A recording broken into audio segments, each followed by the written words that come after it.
نستعينه ونستغفره ونعوذ بالله تعالى من شرور أنفسنا ومن سيئات أعمالنا من يهده الله فلا مضل له ومن يضلل فلا هادي له وأشهد أن لا إله إلا الله وحده لا شريك له وأشهد أن محمدا عبده ورسوله يا أيها الذين آمنوا اتقوا الله حق تقاته ولا تموتن إلا وأنتم مسلمون يا أيها الناس اتقوا ربكم الذي خلقكم من نفس واحدة وخلق منها زوجها وبث منهما رجالا كثيرا ونساء واتقوا الله الذي تساءلون به والأرحام إن الله كان عليكم رقيبا يا أيها الذين آمنوا اتقوا الله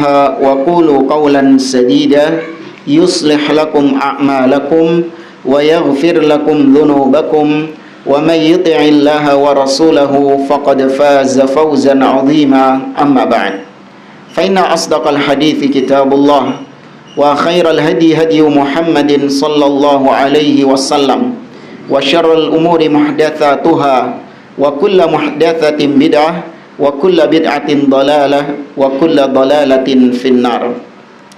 Ma'asyiral muslimin, ikhwani fillah, rahimani wa rahimakumullah. Alhamdulillah, segala puji bagi Allah Subhanahu wa taala yang mempertemukan kita kembali di majlis ini setelah kita melewati bulan Ramadan. Semoga Allah Subhanahu wa taala menerima semua amal ibadah kita dan semoga Allah Azza wa Jalla mempertemukan kita dengan bulan Ramadan di tahun-tahun berikutnya. Taqabbalallahu minna wa minkum.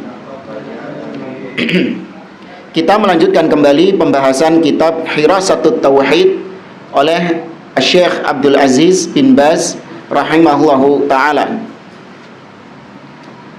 Kita masih membahas tentang al-adhkar fi hukmi ta'abbud bil awrat al-bid'iyah wa syirkiyah, tentang hukum berzikir dengan zikir-zikir yang bid'ah dan zikir-zikir yang syirik. Kalau nggak salah sampai pada ucapan beliau, amma ma dzakartahu fis su'al, ya betul ya. Taib. Beliau mengatakan, amma ma dzakartahu fis su'al, adapun yang engkau sebutkan di dalam pertanyaanmu, min qauli ba'dis sufiyah, yaitu tentang ucapan sebagian orang-orang sufi atau tasawuf, fil masajid, ketika di masjid-masjid mereka, wa ghairiha, atau di tempat-tempat yang lain.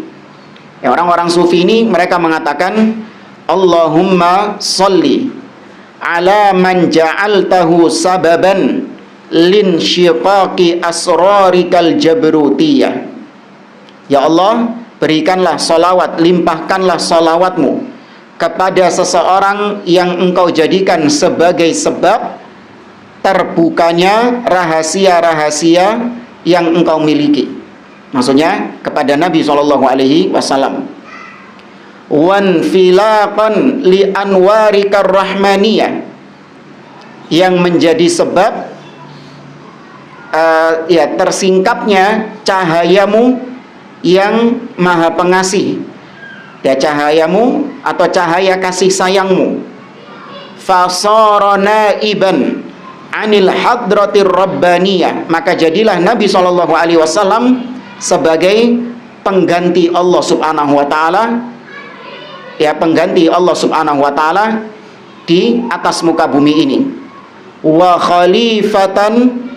khalifata asrarika dunyawiyah, dan menjadi pengganti engkau ya Allah dalam rahasia-rahasia yang engkau miliki di dunia atau yang semisal dengannya. Ini setelah kita cari-cari, ini disebut dengan sholawat yaqutiyah. Pernah dengar? Nggak pernah ya? Nggak usah dengar lah.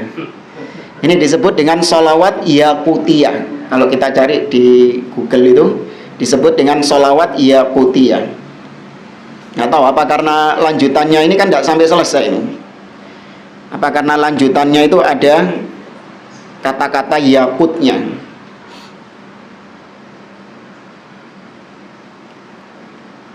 Oh iya, lanjutannya itu setelah itu fahuwa yakutiyah ahadiyah dzatika somadiyah. Ya, disebut dengan sholawat yakutiyah, yaitu Nabi itu bagaikan permata yakut, intan, berlian.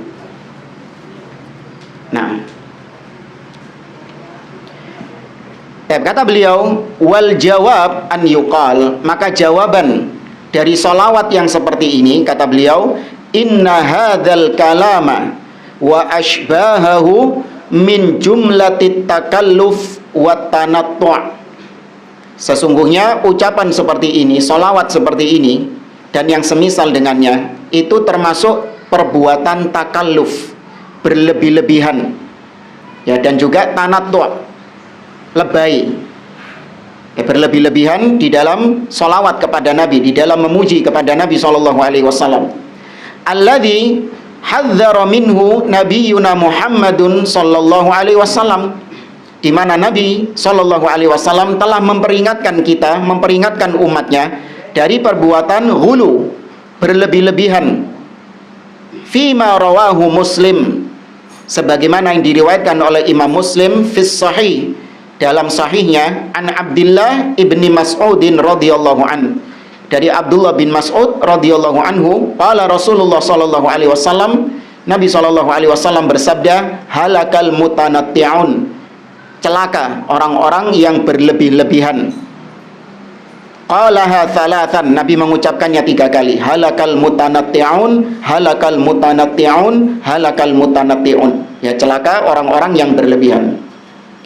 Qala al-Imam al-Khattabi rahimahullah, berkata al-Imam al-Khattabi rahimahullah, al-mutanatti' al-muta'ammik fi syai', yang dimaksud dengan mutanatti', ya, orang yang berlebih-lebihan, yaitu yang melakukan ta'ammuk, mendalam-dalami sesuatu, ya, orang yang terlalu mendalam-dalami sesuatu, membebani diri, al-mutakallif, membebani diri dengan sesuatu yang tidak dibebankan oleh syariat, ya, membebani diri sendiri dengan sesuatu yang Allah dan Rasulnya tidak membebani hal tersebut di dalam agama. Ini namanya at-tanattu', atau orang yang berlebih-lebihan. Al-bahthu anhu ala madhahib ahlil kalamid dakhilina fima la yu'nihim, orang-orang yang mendalam-dalami sesuatu, sebagaimana orang-orang ahlul kalam. Orang-orang ahlul kalam itu sukanya membahas sesuatu, mendalam-dalami sesuatu yang Allah dan Rasulnya tidak membahas hal tersebut. Misalnya dalam pembahasan asma wa sifat, mereka membahas, misalnya, apakah Allah subhanahu wa ta'ala itu punya sifat al-laun, warna? Apa jawabannya? Allah itu punya sifat laun, warna, atau enggak? Tidak. Anda tolak? Anda tolak atau Anda tetapkan? Tolak, karena tidak ada dalil. Tolak karena tidak ada dalil. Yang menolak sifat Allah itu harus mendatangkan dalil juga. Karena kaidahnya dalam sifat Allah, menetapkan sifat harus dengan dalil, menolak sifat juga harus dengan dalil. Saya mengatakan Allah tidak memiliki sifat ngantuk. Oh ya, mana dalilnya? La ta'khudhuhu sinatun wala naum. Allah tidak memiliki sifat ngantuk, tidak memiliki sifat tidur. Allah tidak memiliki sifat zalim. Mana dalilnya? Allah mengatakan dalam surat Qaf, wa ma ana bidzallamin lil abid, dan aku tidaklah menzalimi hamba-hambaku. Allah tidak memiliki sifat al-maut, mati. Ya, datangkan dalilnya. Ya, Allah mengatakan wa tawakkal 'alal hayyil ladzi la yamut, bertawakallah kepada yang maha hidup yang tidak mati. Maka kata para ulama, kaidahnya dalam asma wa sifat, menetapkan sifat Allah itu harus dengan dalil, menolak sifat juga harus dengan dalil. Nah, terus gimana? Warna tadi, Anda tetapkan atau Anda tolak? Yang menetapkan bawa dalilnya, Yang menolak juga harus bawa dalilnya. Kalau Ustaz, tidak ada dalil yang menetapkan, juga tidak ada dalil yang menolak. Terus gimana? Ya sudah, diem. Nah, orang-orang yang tadi dikatakan berlebih-lebihan, mereka membahas sesuatu yang tidak dibahas oleh Allah Subhanahu wa taala dan Rasulnya. Yang Allah dan Rasulnya diam, diubek-ubek, diumek-umek, didalam-dalami sama mereka. Ini orang-orang yang celaka. Ya, maka jawaban kita, apakah Allah memiliki sifat warna atau tidak? Maka jawaban kita adalah kita tidak menetapkan dan juga tidak menolak. Artinya kita diam. Ya, karena Allah tidak menurunkan keterangan tentang hal tersebut. Ya, apakah Allah memiliki sifat berat? Ya, apakah Allah itu punya sifat berat? Sama juga, Allah nggak pernah membahas hal itu. Maka nggak perlu kita mendalam-dalami sesuatu yang agama tidak membahas hal tersebut. Nah, ini orang-orang ahlul kalam senengani ngono. Mendalam-dalami sesuatu yang tidak ada pembicaraannya di dalam Al-Quran ataupun sunnah Nabi SAW. Akhirnya mereka jatuh dalam kesesatan-kesesatan dan penyimpangan-penyimpangan mereka karena ta'ammuk, itu mendalam-dalami sesuatu yang seorang tidak boleh mendalam-dalami hal itu. Di mana semua itu, kata beliau, fima la ya'nihim, tidak ada manfaatnya bagi mereka. Kata Nabi SAW, min husni islamil mar'i tarkuhu ma la ya'nihi. Di antara kebaikan, tanda kebaikan Islam seseorang, dia meninggalkan apa-apa yang tidak bermanfaat baginya. Tidak ada manfaatnya membahas sesuatu yang tidak dibahas sama Allah Subhanahu wa taala. Lucu-lucu orang-orang ahlul kalam ini. Bahas tentang apa jenis anjingnya Ashabul Kahfi.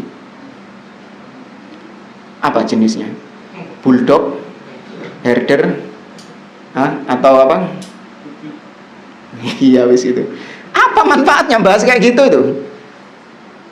Ya, mereka bahas sesuatu yang tidak ada manfaatnya. Al-khaidina fima la tablughuhu uquluhum. Mereka mendalam-dalami sesuatu yang akal mereka tidak akan mungkin bisa sampai pada hakikat itu. Karena akal itu sebagaimana organ tubuh yang lain punya keterbatasan. Akal sebagaimana mata, sebagaimana telinga, sebagaimana penciuman, ada keterbatasan.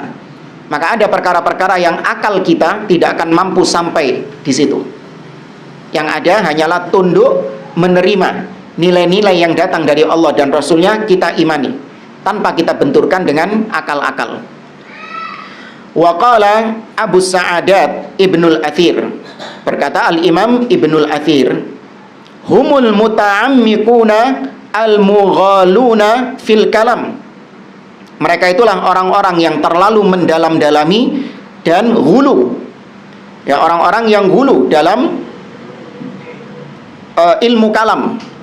Al-mutakallimuna bi aqsa huluqihim ma'khudun minan nata' wa huwal gharul a'la minal fam. Ini beliau berbicara dari sisi bahasa.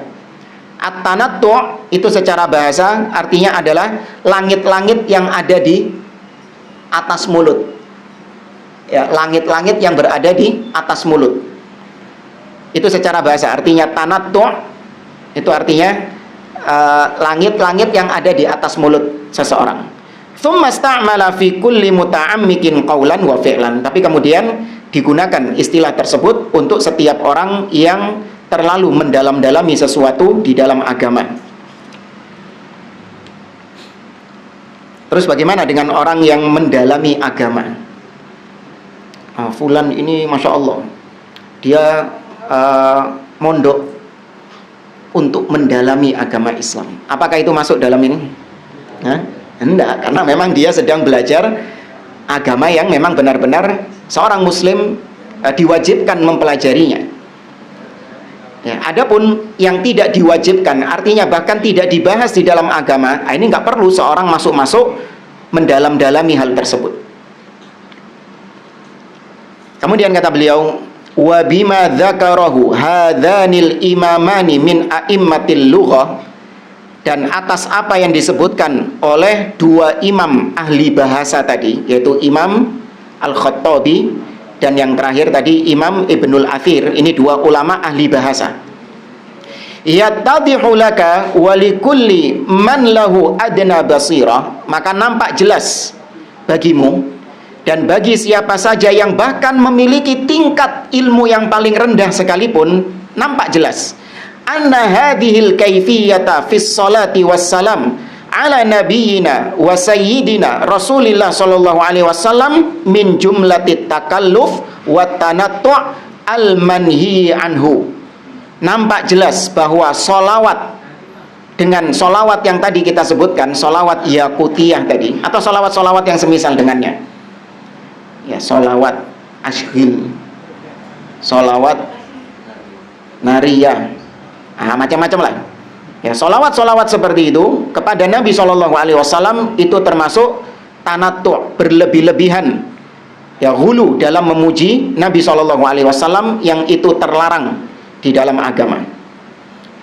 Maksudnya kita ketika memuji Nabi itu adalah hal yang disyariatkan. Seorang muslim dia wajib memuliakan Nabi, dia wajib memuji Nabi, tapi hendaklah pujian-pujian tersebut sesuai dengan kedudukan Nabi SAW, tidak boleh dilebih-lebihkan. Ya, dikatakan Nabi itu adalah apa misalnya? Cahaya, ya, cahaya di atas cahaya, atau dia itu adalah cahayanya Allah Subhanahu wa taala. Niatnya baik untuk memuji Nabi, memuliakan Nabi SAW, tapi berlebih-lebihan. Nabi tidak sampai derajat demikian. Yang dikhawatirkan ketika ini dibiarkan, maka lama-kelamaan sampai pada tingkatan Nabi disejajarkan dengan Allah Subhanahu wa taala, dan terjadi memang demikian. Apa teksnya salawat nariyah itu? Allahumma sholli sholatan tamah kamilah wasallim salaman tamah ala sayyidina Muhammad allati tanhalu bihi al-uqadu wa tanfariju bihi al-qurabu wa tunalu bihi ar-raghaibu wa taqdi bihi apa sih?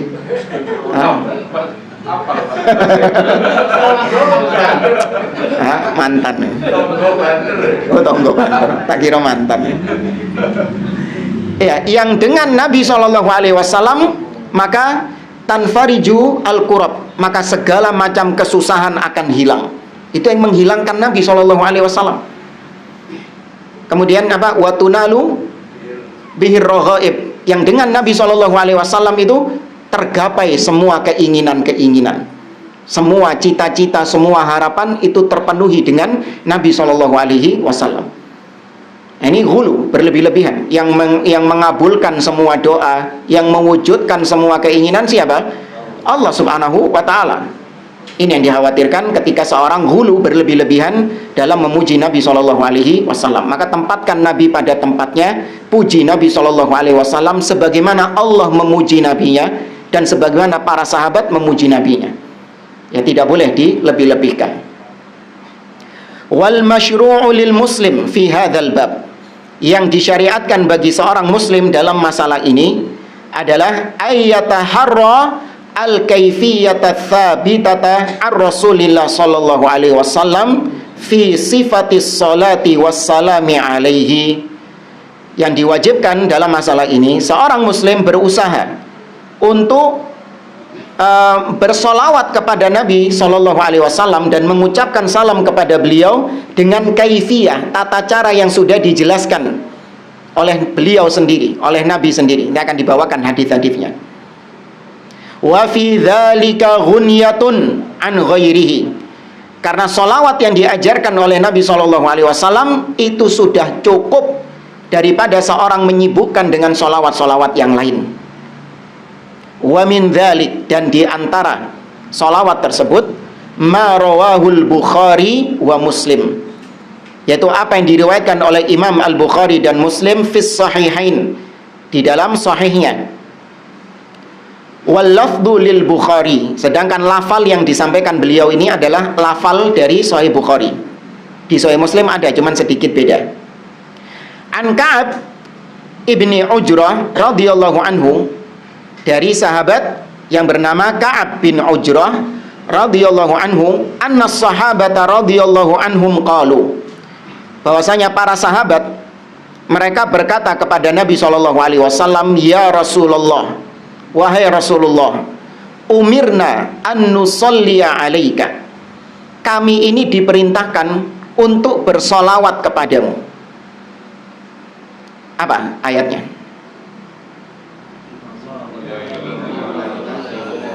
Nah, innallaha wa malaikatahu yusalluna 'alan nabi ya ayyuhalladzina amanu sallu 'alaihi wa sallimu taslima. Ya, wahai orang-orang yang beriman, bersolawatlah kepada beliau dan ucapkan salam kepada beliau. Maka kita diperintahkan solawat. Fa kaifa nusalli 'alaika, maka bagaimana kita bersolawat kepadamu? Ini para sahabat tanya seperti itu. Andai kata solawat bisa ngarang-ngarang sendiri, oh para sahabat sudah pinter, nggak perlu tanya kepada Nabi SAW. Mereka orang-orang Arab, kira-kira bisa nggak bikin solawat sendiri? Saya pinter, lebih bagus daripada bikinannya gainannya wong-wong. Karena mereka adalah sastrawan-sastrawan Arab, ya, pujangga-pujangga Arab. Mereka paham betul bahasa Arab. Mereka bisa bikin solawat-solawat yang jauh lebih bagus daripada yang dibikin orang-orang itu. Bisa.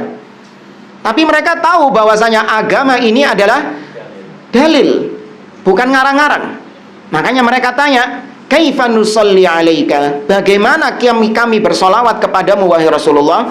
Faqala, maka Nabi mengatakan, qulu, ucapkanlah, Allahumma salli ala Muhammad wa ala ali Muhammad kama sallaita ala Ibrahim wa ala ali Ibrahim innaka Hamidun Majid, wa barik ala Muhammad wa ala ali Muhammad kama barakta ala Ibrahim wa ala ali Ibrahim innaka Hamidun Majid.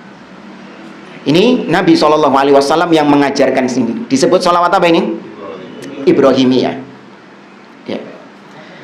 Wa fis sahihain, dan di dalam sahihain, Sahih Bukhari dan Muslim, an Abi Humaid As-Sa'idi radhiyallahu anhu, annahum qalu, dalam riwayat yang lain masih di Sahih Bukhari dan Muslim dari Abu Humaid As-Sa'idi radhiyallahu anhu, bahwasanya para sahabat pernah berkata kepada Nabi, ya Rasulullah, kaifa nusalli alaika, wahai Rasulullah, bagaimana kami bersolawat atasmu?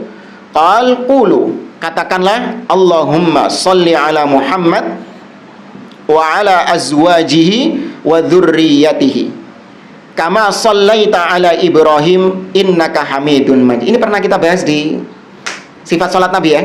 Iya, macam-macam solawat ini. Nah, ini kan pilihannya antum ini, yang paling pendek ini. Ya, Allahumma sholli ala Muhammad wa ala azwajihi wa dzurriyyatihi kama shallaita ala Ibrahim innaka Hamidun Majid. Wah, selesai. Paling ringkas. Wa fi sahih Muslim an Abi Mas'udin Al-Ansari radhiyallahu an, dalam Sahih Muslim dari Abu Mas'ud Al-Ansari radhiyallahu an, qala Bashir ibnu Sa'ad, ya Rasulullah, umirna an nusalliya alaika, fa kaifa nusalli alaika, wahai Rasulullah, kami diperintahkan bersolawat kepadamu, maka bagaimana kami bersolawat kepadamu? Ini riwayat-riwayat beda-beda sahabat, ya, beda-beda sahabat. Berarti Nabi SAW tidak hanya menjelaskan ini dalam satu majelis. Berarti Nabi SAW sering mengulang-ulang hal tersebut. Maka Nabi diam ketika ditanya ini. Tsumma qal, kemudian Nabi SAW baru mengatakan, qulu, ucapkanlah, Allahumma salli ala Muhammad wa ala ali Muhammad kama sallaita ala Ibrahim wa barik ala Muhammad wa ala ali Muhammad kama barakta ala Ibrahim kama barakta ala ali Ibrahim fil alamina innaka Hamidun Majid. Wassalamu kama alimtum. Adapun mengucapkan salam itu sebagaimana yang kalian ketahui. Ya, salam biasa kepada Nabi SAW. Assalamualaikum ya Rasulullah.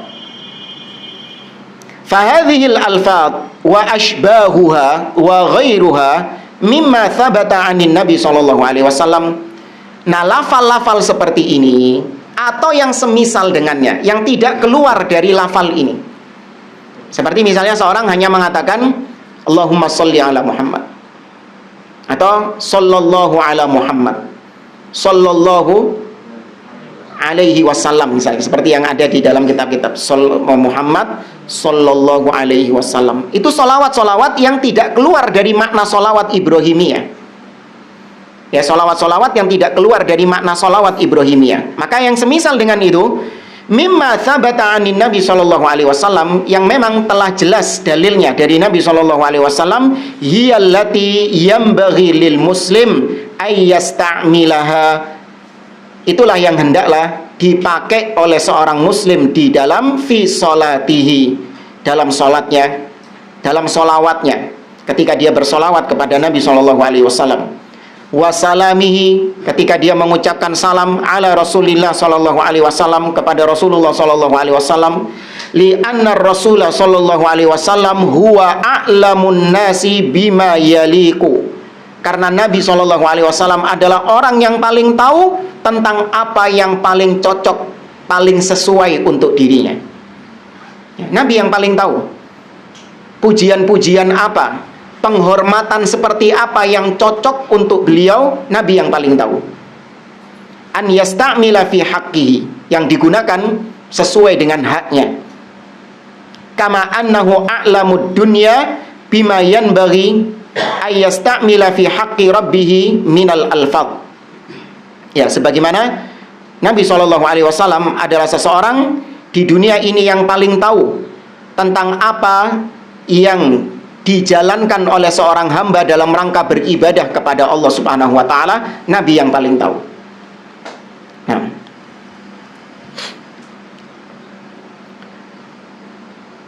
kemudian kata beliau, ammal alfadhu allati dzukirat fis su'al, adapun lafal-lafal yang disebutkan di dalam pertanyaan sebelumnya, fa innahu la yanbaghi isti'maluha, maka lafal-lafal seperti itu tidak layak untuk digunakan. Solawat-solawat yang hulu, berlebih-lebihan kepada Nabi SAW, tidak layak untuk dipakai. Ya, lima fiha minat takalluf, karena itu adalah bentuk berlebih-lebihan. Walikauniha qad tufassaru bima'anin batilah, disebabkan juga karena lafal-lafal solawat tersebut itu mengandung makna-makna yang batil, ya, mengandung pengertian-pengertian, makna-makna yang batil, yaitu tadi Nabi diberi hak rububiyah, Nabi dijadikan hak uluhiyah, Nabi SAW sifat-sifatnya disamakan dengan sifat-sifat Allah Subhanahu wa taala. Ma'akauniha mukhalifatun lil alfad allati ikhtaraha Rasulullah sallallahu alaihi wasallam wa arsyada ilaiha ummatahu. Bersamaan dengan itu juga, solawat-solawat yang bid'ah tadi itu bertentangan dengan lafal-lafal solawat yang telah dipilih oleh Nabi sallallahu alaihi wasallam dan diajarkan kepada umatnya. Bertentangan. Wa huwa a'lamul khalqi wa ansahuhum wa ab'aduhum anit takalluf. Sedangkan Nabi adalah orang yang paling tahu tentang solawat. Nabi SAW orang yang paling ansah, yakni orang yang paling pengen umatnya itu bersolawat kepada Nabi SAW. Ya, kalau seandainya solawat-solawat tersebut yang tujuannya kata mereka adalah supaya manusia ini bersolawat kepada Nabi, Nabi lebih pengen umatnya bersolawat. Seandainya solawat-solawat itu baik, tentu Nabi SAW yang memberikan motivasi kepada mereka untuk mereka ngarang-ngarang solawat sebanyak-banyaknya. Ingat, kita dalam agama itu hanya sebatas plagiator. Jadikan posisi kita dalam agama ini sebagai seorang plagiator. Gak apa-apa, itu gak tercela. Justru itu kewajibannya seperti itu. Kalau dalam masalah dunia, iya, plagiator itu tercela atau terpuji? Tercela. Tukang tiru, tukang jiplak tercela. Harusnya dalam masalah dunia ini kita jadi inovator. Ya. Sebaliknya dalam masalah agama kita cukup apa? Plagiator. Jangan jadi inovator. Ya, jangan jadi inovator. Cukup ikuti saja. Dan Nabi adalah orang yang paling jauh dari takalluf, hulu. Alaihi min rabbihi afdhalus salati wassalam. Ya, maka semoga Allah Subhanahu wa taala melimpahkan salawat dan salam yang paling afdolnya kepada Rasulullah sallallahu alaihi wasallam. Wa arju an yakuna fima dzakarnahu minal adillati fi bayani haqiqatit tauhid wa haqiqatis syirk wal farq baina ma kana alaihi al musyrikun al awwalun wal musyrikun al mutaakhirun fi hadzal bab wa fi bayani kaifiyatis salatil masyru'ah ala Rasulillah sallallahu alaihi wasallam kifayatan wa muqni' atau kifayatun wa muqni'un li talibil haq. Kata beliau, aku berharap ya semoga apa yang kami sampaikan di dalam bab ini dari edisi-edisi sebelumnya ya, mbok eling tagak ya, dari apa yang kami sampaikan di dalam bab ini, dari dalil-dalil tentang penjelasan tauhid, tentang hakikat tauhid, hakikat syirik, perbedaan antara kaum musyrikin terdahulu dengan kaum musyrikin sekarang. Apa bedanya? Masih ingat? Orang yang dulu dalam keadaan susah dia ingat kepada Allah. Sedangkan sekarang kalau susah senang Istiqomah. Ya. Itu salah satu bedanya. Kaum musyrikin di zaman dahulu dalam kondisi susah mereka bertauhid kepada Allah. Dalam kondisi senang mereka berbuat syirik. Apa dalilnya? Surat Al-Ankabut. Wa idza raqibu fil fulki da'awullaha mukhlishina lahuddin falamma najjahum ilal barri idahum yusyrikun. Ketika mereka diombang-ambingkan di atas kapal, ini dalam keadaan genting, mereka berdoa kepada Allah mukhlishina lahuddin, dengan ikhlas, tauhid. Tapi ketika diselamatkan, idahum yusyrikun, kembali mereka berbuat kesyirikan. Itu musyrikin dahulu. Tapi musyrikin, orang yang berbuat syirik di zaman sekarang, suka duka tetap syirik kepada Allah.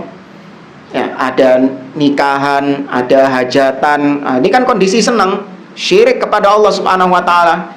Manggil pawang hujan lah, ya kan? Atau tanya ke dukun tanggal baik, tanggal berapa untuk pernikahan.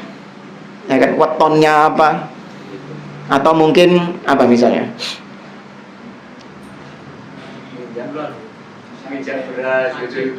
Oh iya, adat-adat demikian.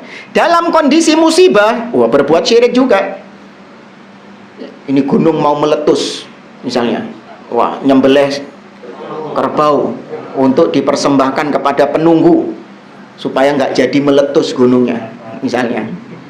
Ya. Allahul musta'an. Baik. Sebenarnya banyak disebutkan oleh para ulama tentang bedanya kaum musyrikin zaman dulu dengan kaum musyrikin zaman sekarang. Itu yang pertama tadi itu. Yang kedua diantaranya adalah kaum musyrikin zaman dahulu mereka masih mengimani tauhid apa? Rububiyah. Musyrikin di zaman sekarang rububiyahnya rusak. Ya, rububiyahnya juga hancur. Mereka meyakini ada pencipta lain selain Allah. Ada penguasa yang memiliki kekuasaan selain Allah Subhanahu wa taala. Itu orang-orang di zaman sekarang meyakini itu. Yang mana orang-orang musyrikin dahulu, Abu Jahal CS, nggak punya keyakinan seperti itu. Orang-orang musyrikin zaman dahulu, yang ketiga, orang-orang musyrikin zaman dahulu, mereka itu ketika menyembah kepada sesuatu, mereka menyembah sesuatu yang memang benar-benar ditokohkan. Seperti Lata, Uzza. Ini kan orang-orang yang tersohor, orang-orang yang punya nama, orang-orang yang terhormat. Adapun orang-orang di zaman sekarang yang mereka sembah justru orang-orang pelaku maksiat, ahli maksiat, nggak jelas, disembah sama mereka. Ada di Mesir itu disebutkan oleh para ulama kuburan yang dikenal dengan kuburan Al-Badawi. Apa sih, siapa Al-Badawi ini? Kok kuburannya dikeramatkan sama orang-orang itu? Banyak orang-orang ngalap berkah di situ. Bagaimana sejarahnya Al-Badawi ini? Tidaklah dia disebutkan sejarahnya, cuman satu saja prestasinya. Apa? Dia pernah masuk ke dalam masjid, kencing di masjid, kemudian dia keluar lagi. Mati, disembah. Dikeramatkan kuburannya. Orang-orang musyrikin dulu gak segitunya. Ya, sampai zaman sekarang binatang disembah, Disembah juga. Orang-orang musyrikin dahulu nggak ada yang nyembah binatang. Nggak ada yang menyembah binatang. Ya. Baik, ini diantara perbedaan kesyirikan zaman dahulu dan kesyirikan zaman sekarang. Kemudian juga apa yang telah kami jelaskan tentang tata cara solawat yang disyariatkan. Tadi sudah disampaikan solawat Ibrahimiyah. Maka dari penjelasan-penjelasan tersebut, aku berharap, kata Syekh, aku berharap itu kifayah, itu cukup, dan ya itu memenuhi orang-orang yang mencari kebenaran. Bagi orang-orang yang memang menginginkan kebenaran, itu sudah cukup baginya. Karena berapa halaman ini banyak disebutkan oleh beliau, dan kita juga beberapa edisi sudah tidak tuntas-tuntas membahas ini. Insya Allah malam ini tuntas. Kemudian kata beliau, amma man la raghbata lahu fi ma'rifatil haqq fahadha tabi'un li hawa. Adapun bagi orang-orang yang memang tidak menginginkan al-haq, tidak menginginkan kebenaran, tidak mau mempelajari kebenaran, maka sejatinya orang seperti ini adalah pengekor hawa nafsu. Orang-orang yang hanya mengikuti hawa nafsunya. Kebenaran itu harus sesuai dengan hawa nafsunya. Kalau bertentangan dengan hawa nafsunya, dia tolak nilai kebenaran tersebut. Seorang muslim tidak. Dia akan berputar bersama dengan dalil. Dalil yang lebih dia utamakan daripada hawa nafsunya, daripada perasaannya, bahkan daripada apa yang dia lihat dan dia dengar. Dia lebih percaya dengan dalil daripada apa yang dia lihat dan dia dengar. Ali bin Abi Thalib radhiyallahu ta'ala anhu, beliau pernah mengatakan, ra'aitul jannah, aku pernah melihat surga. Kata para sahabat yang lain, apakah benar kau melihat surga wahai Ali bin Abi Thalib? Naam, bi ainai Rasulillah sallallahu alaihi wasallam. Iya, aku melihat surga dengan kedua mata Rasul sallallahu alaihi wasallam. Fa wallahi ru'yatuhu ayqan min ru'yatihi.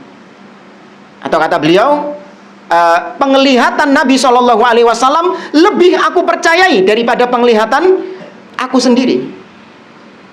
Penglihatannya Nabi lebih aku percayai daripada penglihatanku sendiri. Ini seorang muslim. Ketika apa yang dia lihat, apa yang dia dengar bertentangan dengan dalil, mana yang lebih diutamakan? Penglihatannya atau dalilnya? Dalil yang lebih diutamakan.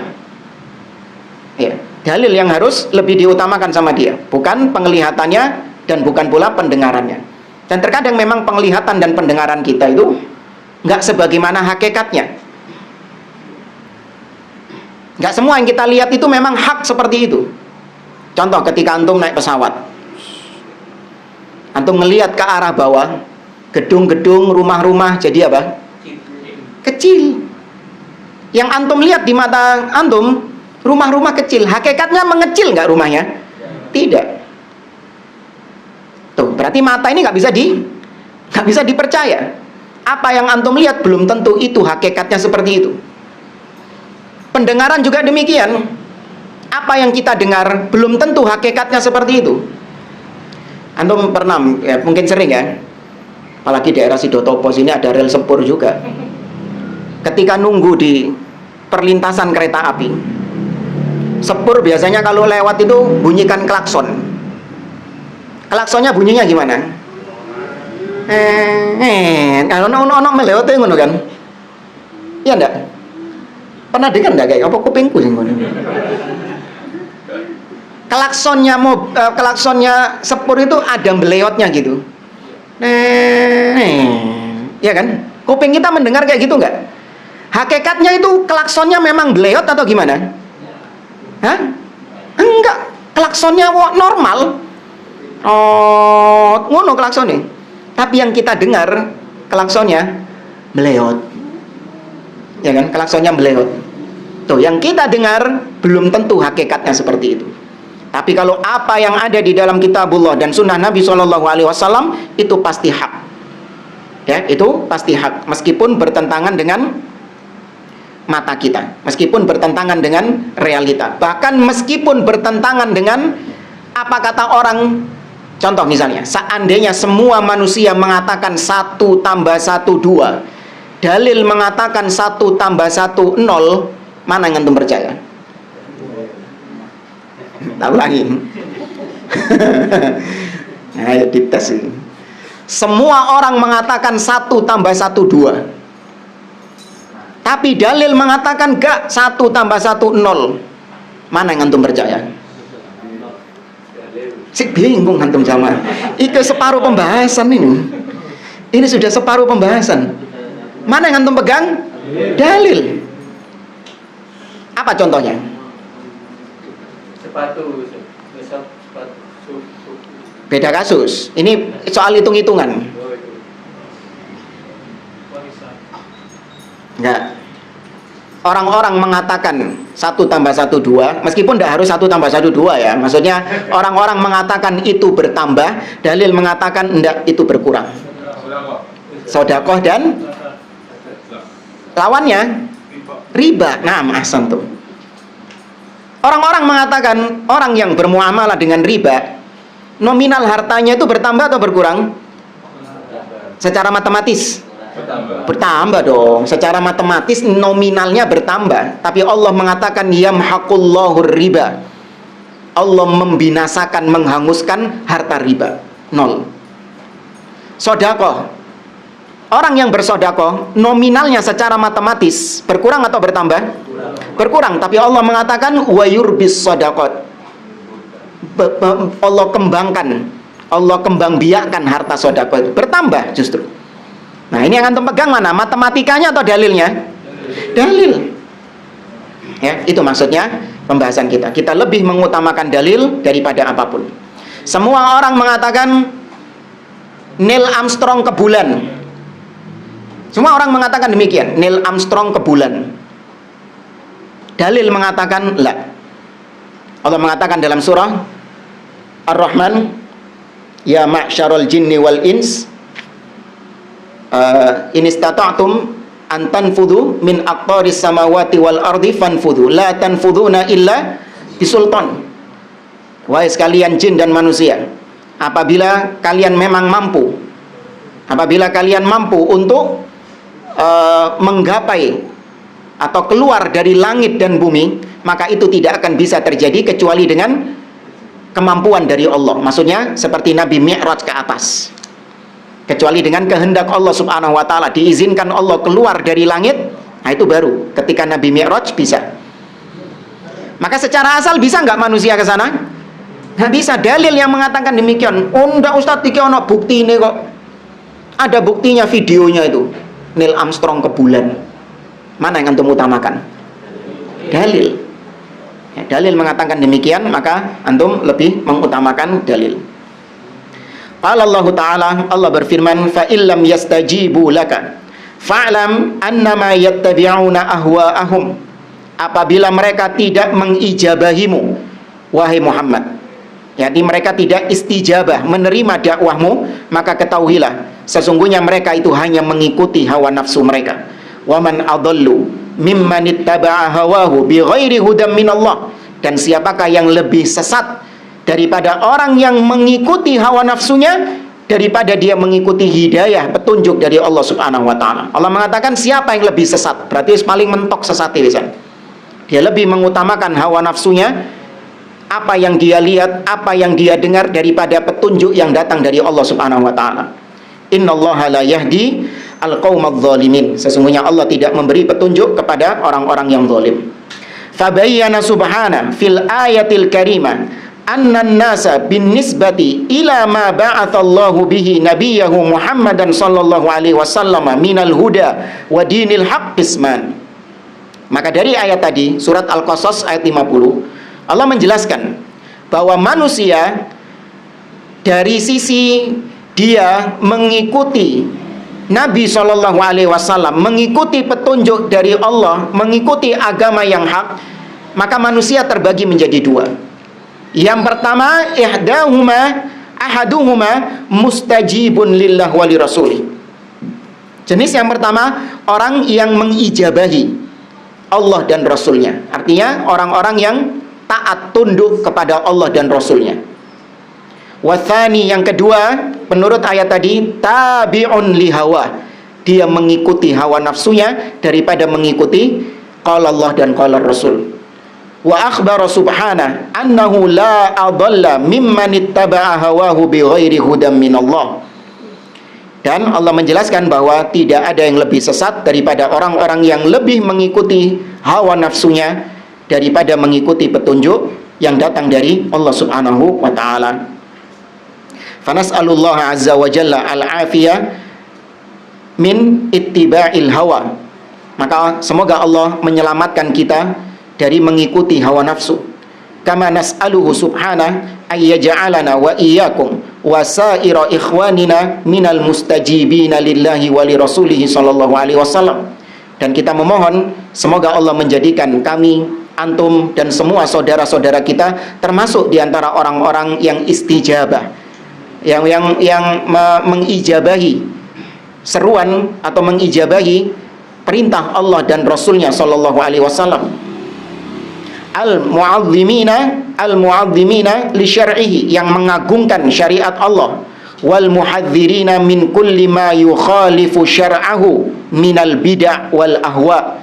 Dan semoga Allah menjadikan kita orang-orang yang memperingatkan, ya, minal muhadzirin, yang mentahdzir, memperingatkan setiap orang yang menyelisihi syariat Allah berupa bid'ah-bid'ah dan hawa nafsu. Innahu jawadun karim, sesungguhnya Allah maha dermawan lagi maha mulia. Wa sallallahu ala abdihi wa rasulihi nabiyina Muhammadin sallallahu alaihi wasallam wa alihi wa ashabihi wa atba'ihi bi ihsanin ila yaumiddin. Ya, selesai pembahasan tentang zikir-zikir yang bid'ah dan syirik. Insyaallah di pertemuan berikutnya kita akan membahas tentang fi hukmil ihtifal bil mawalid an-nabawiyah wa ghairiha, tentang hukum memperingati hari kelahiran Nabi Shallallahu Alaihi Wasallam. Kita cukupkan sampai di sini. Barangkali ada yang mau ditanyakan, silakan. Ya. Ini mengenai perasaan, Ustaz. Ada dari keluarga kita yang mengadakan acara-acara yang bid'ah. Kemudian apakah kita boleh mengantar atau menjemputnya, Ustaz? Maksudnya pulang, berangkat kita antar, pulang kita jemput gitu. Kalau itu kita tahu itu adalah sebuah kemungkaran, karena perkara-perkara bid'ah ini disepakati bahwa itu adalah kemungkaran, meskipun bungkusnya khair, bungkusnya baik. Kalau itu adalah perkara kemungkaran karena itu tidak diajarkan oleh Allah dan Rasulnya, dan itu adalah perkara-perkara yang baru di dalam agama, maka masuk dalam keumuman ayat wala ta'awanu 'alal itsmi wal 'udwan. Jangan kalian tolong-menolong dalam perbuatan dosa dan permusuhan. Maka secara asal tidak boleh. Cuman terkadang sebagian keluarga yang bukan di bawah tanggungan kita, beda sama istri sama anak. Ya, kalau istri sama anak harus tunduk sama kita, nurut sama kita. Kita larang dia, wajib dia taat. Tapi ada orang-orang yang di luar apa istilahnya, tanggung jawab kita, seperti orang tua, ya kan? Sama orang tua kita hanya bisa apa? Menasehati. Nggak boleh bu, jangan, karena ini nggak diajarkan Nabi Shallallahu Alaihi Wasallam. Ya, tapi terkadang orang tua tetap ngotot, wis pokoknya budal masih melaku. Nah, yang seperti ini tentu seorang anak tidak sampai hati membiarkan orang tuanya berjalan, ya kan? Apalagi mungkin jauh jalannya. Maka yang seperti ini hanya sebatas untuk mengantarkan orang tua yang memang kita nggak punya hak untuk melarang dengan kekuatan. Bisa nggak ngelarang orang tua dengan tangan? Nggak bisa. Hanya bisa menasehati saja. Maka kita membantu hanya sebatas itu, bukan membantu apanya? Kebid'ahannya.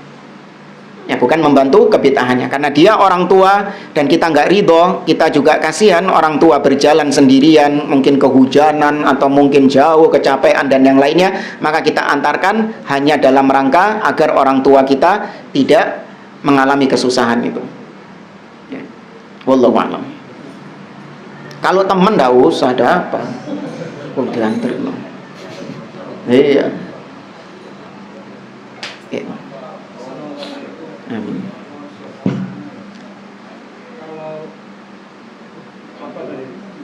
Lupa.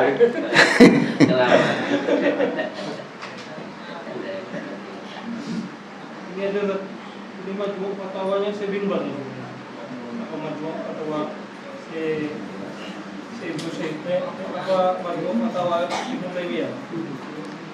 Wallahu alam, mana nggak ngecek. Biasanya kalau disebutkan secara lepas Majmu' al-Fatawa itu orang-orang memahaminya Ibnu Taimiyah.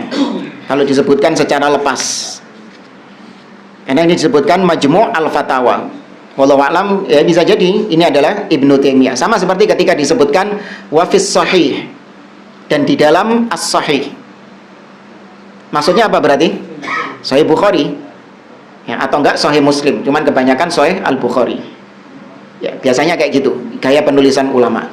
Nah, sama seperti ini Majmu' Al-Fatawa, wallahu alam, ana belum ngecek. Bisa jadi ini adalah Ibnu Taimiyah, wallahu alam. Kemungkinan kecil kalau saya Ibn Baz majmuk fatwa kemungkinan kecil bukan.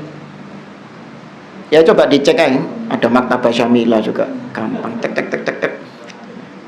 Ini tadi Ustaz, masalah yang tadi kalau menimbulkan fitnah loh itu nganterin ibunya aja buat fitnah melarang orang.